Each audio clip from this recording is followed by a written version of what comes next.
Hello friends, welcome back to our Java Swing Hindi video tutorial. और इस video में हम सीखने वाले हैं ग्रिड बैग लेआउट के बारे में।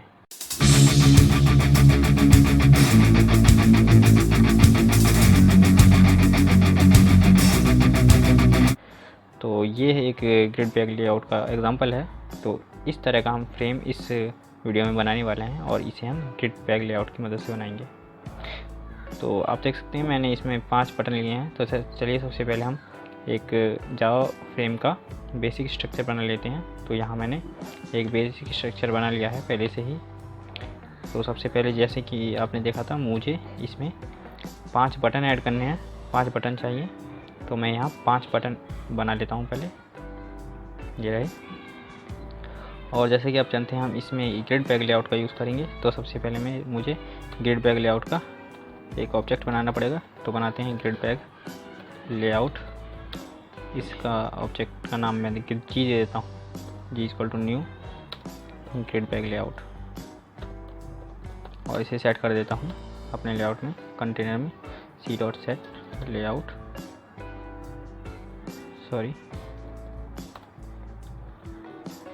सेट लेआउट, और इसमें पास कर देंगे जी। इसी के साथ हमें एक और वेरिएबल बनाना पड़ेगा जो ग्रिड बैग लेआउट को बताएगा कि हमें अपना कंपोनेंट अपने फ्रेम पर कहाँ डिस्प्ले कराना है। तो वो है grid bag constraints. Grid bag constraint GBC डाल देता हूँ इसका नाम, equal to new grid bag constraints. चलिए, तो सबसे पहले हम अपने इन बटन को अपने फ्रेम में ऐड कर लेते हैं। तो ऐड करने के लिए सबसे पहले हमें इस GBC को, किसी भी कंपोनेंट को ऐड करने से पहले सबसे पहले हमें इस GBC को, मीन्स ग्रिड बैग कंस्ट्रेंट को बताना पड़ेगा कि हमें ये कंपोनेंट अपने ग्रिड बैग लेआउट में कहाँ शो कराना है। और उसके X और Y लोकेशन देनी पड़ेगी। जैसे अगर मुझे ये पहला बटन 1 को शो कराना है तो उसके लिए मुझे इसकी X लोकेशन यानी कि 0 और Y लोकेशन यानी कि 0 देनी होगी। इसी तरह से बटन 2 के लिए मुझे X लोकेशन 1 और Y लोकेशन 0 देनी पड़ेगी, ये पहली रो में है। इसी तरह से थर्ड को दिखाने के लिए X location 2 and Y location 0। तो इसी तरह से हम पास करते हैं। तो सबसे पहले हम सेट करते हैं GBC डॉट ग्रिड X पहले बटन के लिए, GBC dot grid X equal to 0। इसी तरह से GBC dot grid Y equal to 0। And हम अब बटन को ऐड कर देंगे। और ऐड करते वक्त BTN लिखेंगे, BTN 1। ऐड करते वक्त इसी के साथ हम GBC को इसमें पास कर देंगे। और चलिए सेव करते हैं और कंपाइल रन करके देखते हैं। जावा सी माई लेआउट डॉट जावा।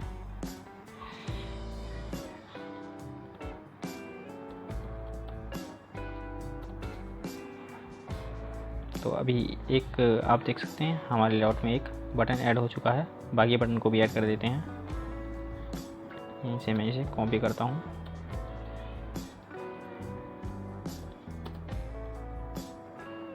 यहाँ हम इसे करेंगे 2 और इसे करेंगे 3। और ये बटन होगा 1 0 पर, ये होगा 2 0 पर।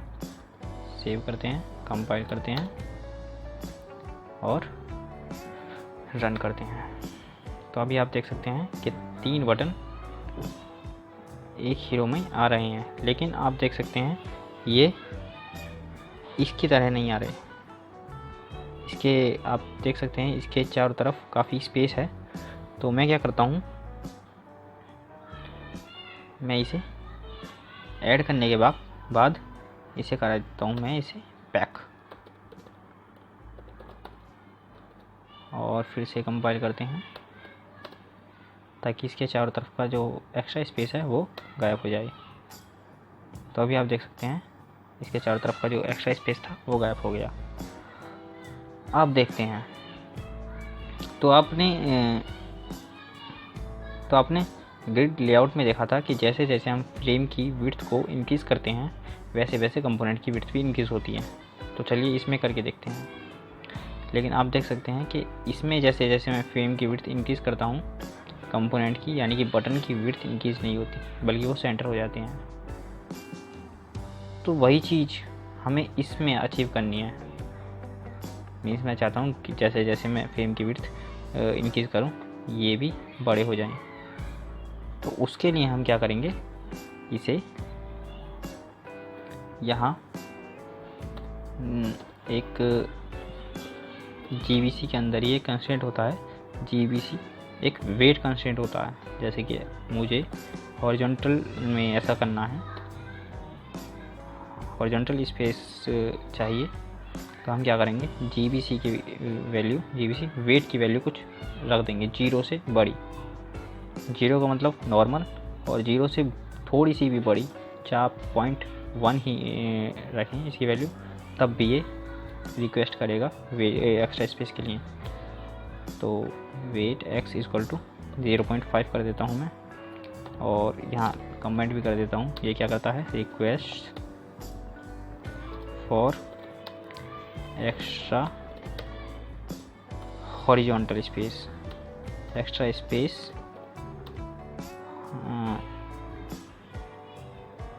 हॉरिजॉन्टली।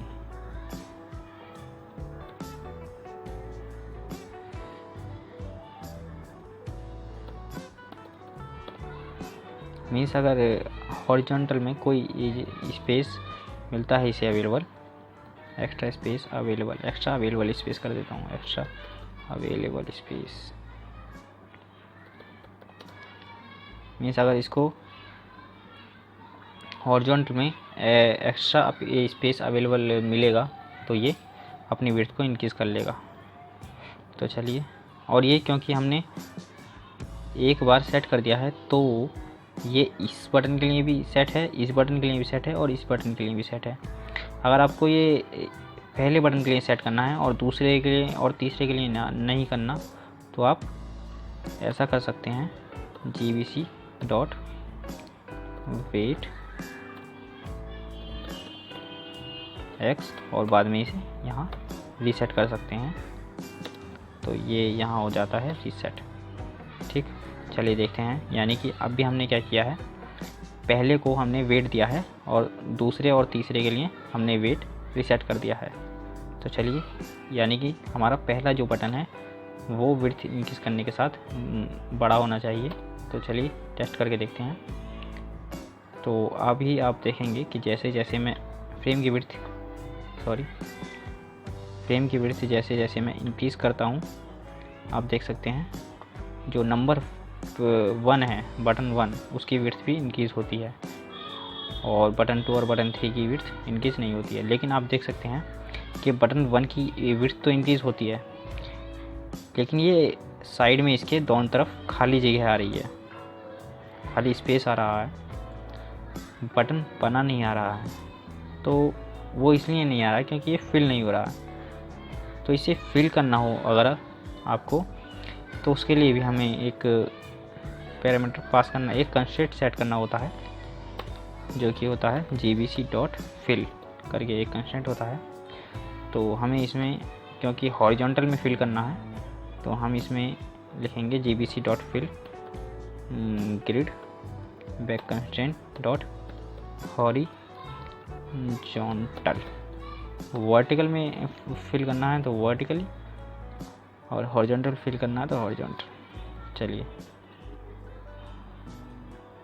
अभी देखते हैं रन करके।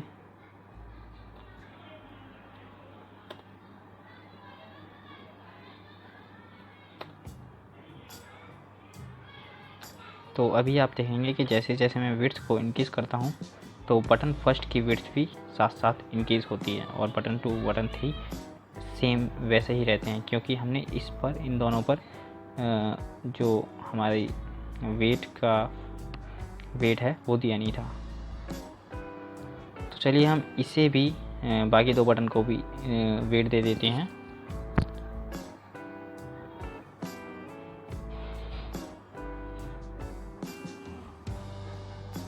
तो इसके लिए हम क्या करेंगे,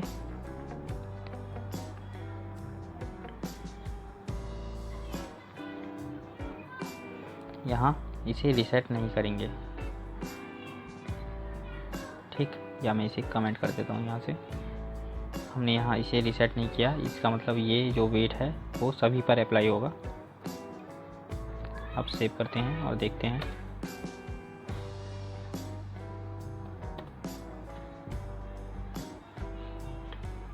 यस, विड्थ इंक्रीज करने पर सभी की विड्थ इंक्रीज होती है। चलिए, तो ये तो हमने सीख लिया कि विड्थ को कैसे इंक्रीज करनी है फ्रेम के साथ।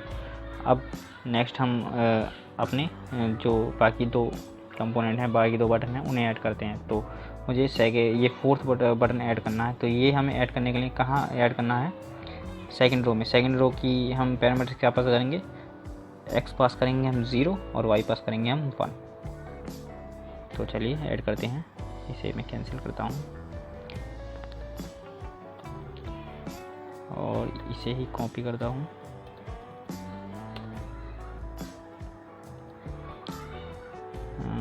एक्स पास करेंगे हम 0 और वाई पास करेंगे 1 और ये होगा हमारा बटन 4, ठीक। चलिए,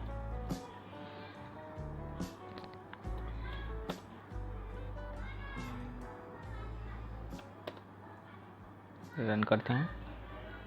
तो आप देख सकते हैं हमारा बटन 4 इस लोकेशन में ऐड हो गया है। लेकिन आप देख सकते हैं कि जो हमारा फ्रेम है और जो हमें बनाना है और हमारे अभी करंट जो हमने अभी बनाया है फ्रेम, उसमें काफ़ी अंतर है। इस फ्रेम में क्या है कि ये फोर्थ बटन इन जितना स्पेस इन तीनों ने लिया हुआ है उतना स्पेस ये अकेला फोर्थ बटन ले रहा है। तो हमें ऐसा कैसे कर सकते हैं हम, तो उसके लिए हमें इससे कॉलम स्पेन करना होगा, क्योंकि हम कॉलम को मर्ज करना चाहते हैं। तो हमें इसे कॉलम स्पेन करना होगा। तो कॉलम को स्पेन करने के लिए, मीन्स कॉलम को मिलाने के लिए हम क्या करेंगे, इसके लिए भी एक पैरामीटर होता है ग्रिड, क्योंकि हमें कॉलम स्पेन करना है, क्योंकि कॉलम मिलाने हैं। तो ग्रिड विड्थ हमें देनी होगी। अगर आपको रो मिलानी है तो आपको ग्रिड हाइट देनी होगी। तो क्योंकि हमें कॉलम मिलाना है तो हम यहाँ दे देते हैं gbc.grid विड्थ, और विड्थ हमारी 3, यानी कि ये जो कंपोनेंट है वो 3 ग्रिड का स्पेस लेगा, ठीक। चलिए, अभी हम कंपाइल करते हैं और रन करते हैं। तो अभी आप देख सकते हैं कि ये जो है हमारा ग्रिड लेआउट, ये फोर्थ बटन हमारे 3 बटनों के बराबर ये स्पेस ले रहा है, विड्थ ले रहा है। चलिए, अब हम अपना फोर्थ बटन ऐड करते हैं।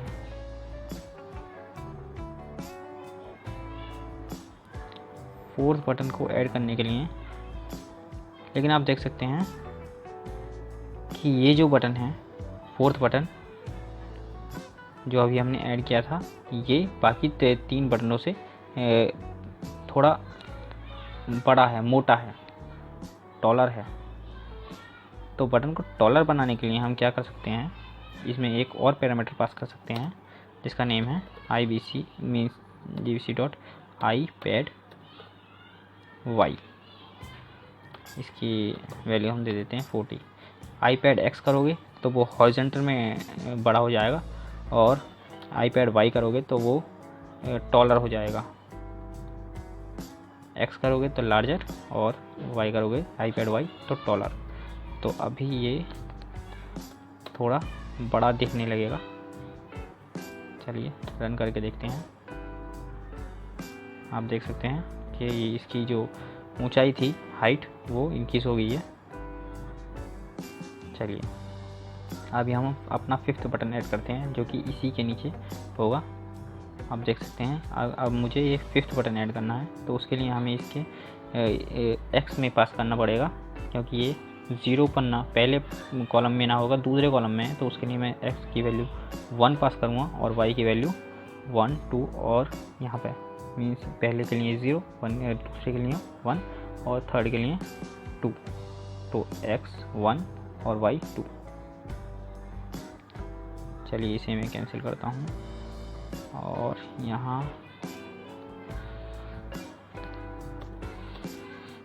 GBC dot grid x equal to, क्योंकि x है हमारा 1 और GBC डॉट ग्रिड y है हमारा 2, और इसे हम ऐड कर देंगे c डॉट ऐड btn 5 और GBC।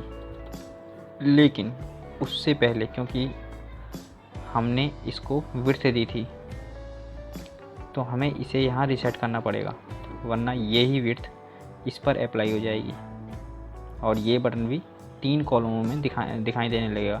लेकिन हम यहाँ देखते हैं कि हमें इसे भी विड्थ देनी पड़ेगी, क्योंकि हम देख सकते हैं कि ये जो अकेला बटन है ये 2 बटनों के बराबर विड्थ ले रहा है। तो हमें यहाँ कितनी विड्थ देनी पड़ेगी? 2। GBC dot grid width equal to 2। चलिए, और क्योंकि हमने ऊपर वाले में ये iPad y दिया था टॉलर करने के लिए, तो इसे हमें यहाँ रीसेट भी करना पड़ेगा, वरना ये वाला बटन भी बड़ा हो जाएगा हाइट में। बाकी सब ठीक है। चलिए अभी मैं इसे रन करता हूँ।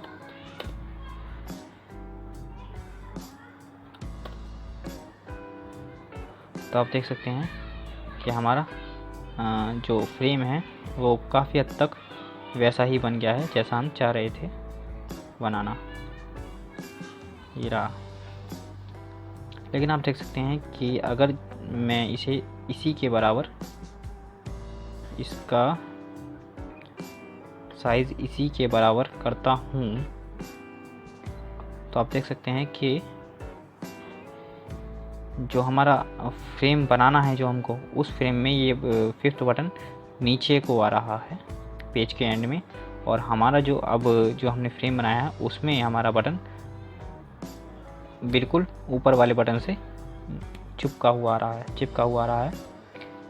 तो ये लगा हुआ है ऊपर वाले से, तो हमें ये नीचे शो कराना है पेज के एंड में। तो वो हम कैसे कराएंगे? तो उसको ऐसा कराने के लिए भी हमें एक कंस्ट्रेंट ही सेट करना पड़ेगा। तो उसके लिए हम पास करते हैं एंकर, उसका नाम है एंकर, और एंकर को हम दे देंगे, एक वैल्यू पास करेंगे ग्रिड बैक कंस्ट्रेंट डॉट। इसमें काफ़ी सारी वैल्यूज़ होती हैं, जैसे कि पेज स्टार्ट, पेज एंड, और left, right, top, bottom, etc।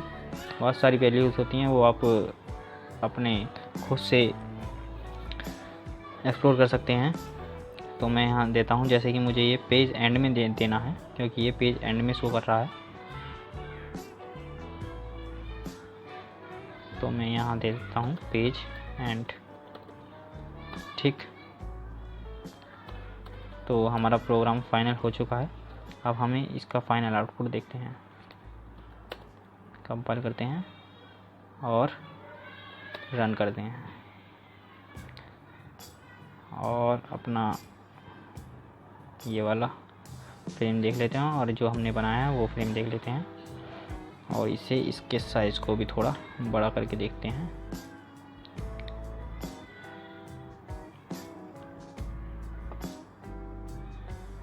तो आप देख सकते हैं अभी भी ये वैसा नहीं आ रहा जैसा हमें बनाना था।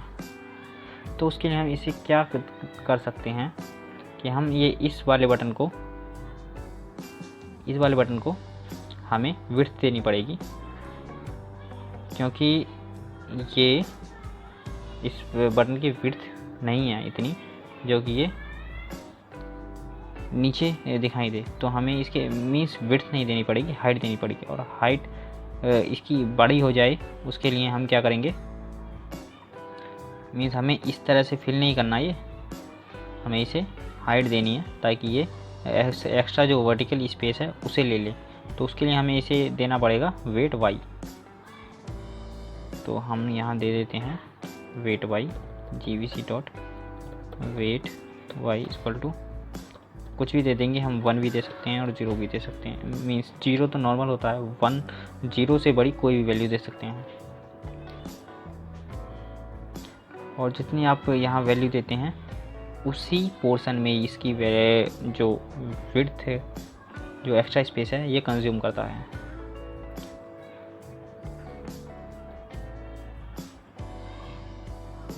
चलिए रन करते हैं।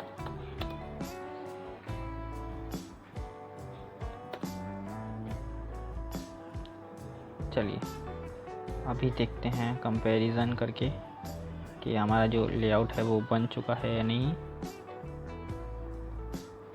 यस, तो अभी आप देख सकते हैं एग्जैक्टली जो हमारा लेआउट हमें बनाना था एग्जैक्टली वैसा ही बना है। आप इसका जो ये बटन का टेक्स्ट है इसे आप चेंज कर सकते हैं, इससे ये कोई बड़ी बात नहीं है, लेकिन जो हमें बनाना था वो हम अचीव कर चुके हैं। ये रहा। तो उम्मीद है कि आपको ये ग्रिड बैग लेआउट पूरी तरह से समझ में आया होगा। अगर कोई भी दिक्कत आ रही हो तो आप कमेंट में हमसे पूछ सकते हैं।